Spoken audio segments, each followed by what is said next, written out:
चौथे दिन पहाड़ के नीचे से मिली 3 महीने की बच्ची और उसकी 23 साल की माँ। बेचारी जहां सोई थी वहीं दोनों की कब्र बन गई। हाल ऐसा कि निकालने में ही 3 दिन लग गए और चौथे दिन उसी घर के नीचे से मिली जिस घर में दोनों सो रही थी। 31 जुलाई की वो काली रात जब माँ की आगोश में माँ की खुशबू के साथ सोई थी 3 महीने की मासूम। फिर आधी रात को बादल फटने से तबाही आई और कई लोगों को चपेट में ले लिया। पहाड़ बह गया और बड़े बड़े घर गिर गए। फिर बेचारी जहां सोई थी वहीं सोई रह गई। ऊपर से पूरा का पूरा पहाड़ गिर गया। यहाँ अगर 10 मिनट तक शरीर पर 10 किलो वजन रखा जाए तभी सांसें फूलने लगती हैं, तो इन पर तो पूरा का पूरा पहाड़ गिरा था। सोचिए बेचारों का क्या हुआ होगा। ये दुखद घटना मंडी के चौहार घाटी के राजवन गांव की है, जहां 31 जुलाई को बादल फटा और अब तक चौथे दिन वहां से दबे हुए लोगों की बॉडीज बरामद हो रही हैं।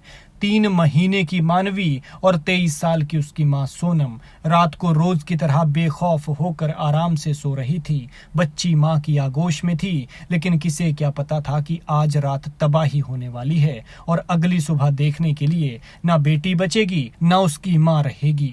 लेकिन सोचकर ही डर लगता है, सोचने भर से ही रूह कांप जाती है कि आखिर कैसे उनकी जान निकली होगी जब पूरा पहाड़ का मलबा उन पर गिरा होगा। जो घर कभी उस 3 महीने की मासूम की किलकारियों से गूंजता था वो मिट्टी के साथ मिट्टी हो गया और वो बेचारी उस मिट्टी के नीचे दफन हो गई। कमबख्त कुदरत भी कुछ नहीं देखती है। इस बच्ची को क्या पता था कि मौत क्या होती है, लेकिन कुदरत ने उस पर ही ये कहर बरपा दिया। बादल फटने के बाद राजवन गांव में मलबे में दबे वो 8 अभागे लोग कभी न उठने वाली हालत में निकाले गए हैं, जो अपने घरों में सो रहे थे, जिन्होंने अपने खून पसीने की कमाई से ये घर बनाकर खड़े किए थे।